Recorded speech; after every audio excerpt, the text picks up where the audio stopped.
మీనాక్షి కోర్టులోకి కొండా వివాదం అట. కూతురు సుష్మితతో కలిసి మీనాక్షితో కొండా సురేఖ సుదీర్ఘ భేటీ. వివాదంపై వివరణ పరిష్కరిస్తామన్న మీనాక్షి, మహేష్ గౌడ్. తొలుత ఉప ముఖ్యమంత్రి భట్టితో సురేఖ సమావేశం. క్యాబినెట్ భేటీకి గైర్హాజరు. ప్రస్తుతానికి సద్దుమణిగిన వివాదం. విషయం ఏంటంటే ఇక్కడ చాలా క్లియర్గా మీనాక్షి నటరాజన్, మహేష్ కుమార్ గౌడ్ కొంత ఆమెకి సపోర్టివ్గా నిలబడ్డారు.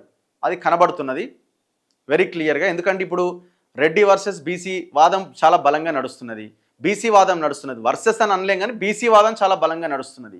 ఈ క్రమంలో చాలామంది అంటున్నారు ఆమెను తీసేస్తారు, సెక్యూరిటీ తగ్గించారు, అంతా బోగస్. అది సెక్యూరిటీ తగ్గించడము లేకపోతే ఇంకోటి చేయడం అన్నది పెద్ద బోగస్. ఏమీ తగ్గించలేదు. ఆమె మీద ఈ సందర్భంలో ఆమెని తొలగించే సాహసం ఎవరూ చేయరు.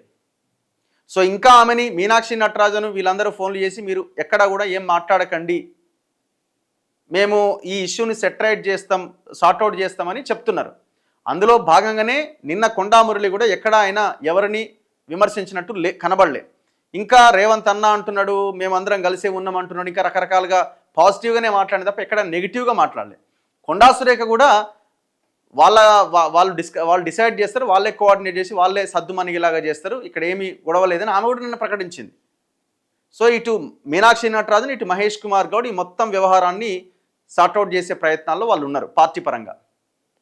అసలు ఎట్లా జరిగింది, ఎవరు ఇది ప్రయత్నం చేశారు అని అంటే 100% ముఖ్యమంత్రికి తెలిసి జరిగిందా, లేకపోతే వేం నరేందర్ రెడ్డి ముఖ్యమంత్రికి తెలవకుండా తెర వెనకాల వీళ్ళ మీద ఉన్న ఈగోతో రేపు వరంగల్ ఈస్ట్లో పోటీ చేయడానికి వీళ్ళు అక్కడ ఉండకూడదనే కుట్రలో భాగంగా ఏమైనా ప్లాన్ చేసిండా, ఇక వాళ్ళ పార్టీ వాళ్ళని ఇది చేయాలి. మొత్తానికైతే మనకున్న సమాచారం ప్రకారం అయితే ఇప్పుడు కొంత అఫెన్స్లో కొండా సురేఖ టీమే అఫెన్స్లో ఉన్నది.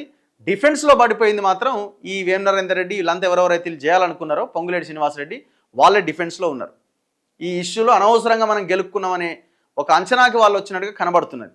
ఎందుకంటే ఇక్కడ పాయింట్ ఒకటే, ప్రభుత్వం ఎవరిది? కాంగ్రెస్ ప్రభుత్వం. కొండా సురేఖ ఎవరు? కాంగ్రెస్ ప్రభుత్వంలో మంత్రి.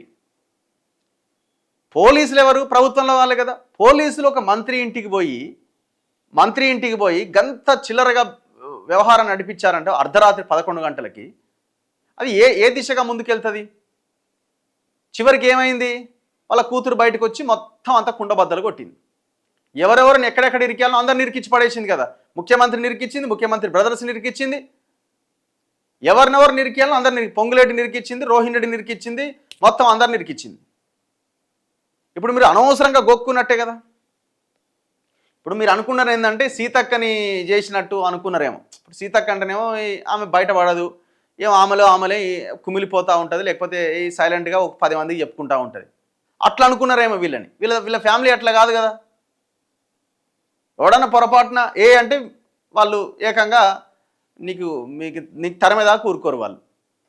సో వాళ్ళని చేసి ఆమెను చేసినట్టు ఈమెను చేద్దాం అనుకున్నట్టున్నారు, కానీ అది కుదరలే, బూమరాంగ్ అయిపోయింది. అందుకే నేనేమంటున్నా అంటే ఈ బ్రోకర్ బ్యాచ్ ఉంది ముఖ్యమంత్రి చుట్టూ కొంతమంది, మొత్తం రియల్ ఎస్టేట్ బ్రోకర్లు, మొత్తం అంతా సప్లై బ్యాచ్, ఇంకో రకమైన బ్యాచ్లు తిరుగుతున్నాయి. వాళ్ళని మార్చకపోతే ముఖ్యమంత్రి ముందుకు పోడు. మీరు కాంగ్రెస్ బోర్డు తర్వాత మీ పొలిటికల్ కెరియర్ కూడా ఖతం అయిపోతుంది. ఎందుకంటే మీరు ముఖ్యమంత్రిగా ఎంత బలంగా పనిచేస్తున్నారు అన్నది ప్రజలు ఆలోచించి మీ మీద పాజిటివ్ ఆలోచన వచ్చినప్పుడే మీరు లీడర్గా ఎమర్జ్ అవుతారు. లేకపోతే చాలా కష్టం. ఎవరున్నారండి మీ చుట్టూ?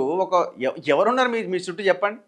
ఓ వేం నరేందర్ రెడ్డి ఎంత పెద్ద లీడర్, ఎంత పెద్ద థింక్ ట్యాంక్, ఓ ఫైమ్, ఈ పేర్లు చెప్పుకుంటా పోతే ఒక దాదాపు 5-10 పేర్లు చెప్పొచ్చు. తెలంగాణ సోయిన్నోళ్ళని, తెలంగాణ అంటే కొంచెం ఆలోచన ఉన్న వాళ్ళని మీ చుట్టూ పెట్టుకోండి, ఏమైనా కొంత ఉపయోగపడుతుంది.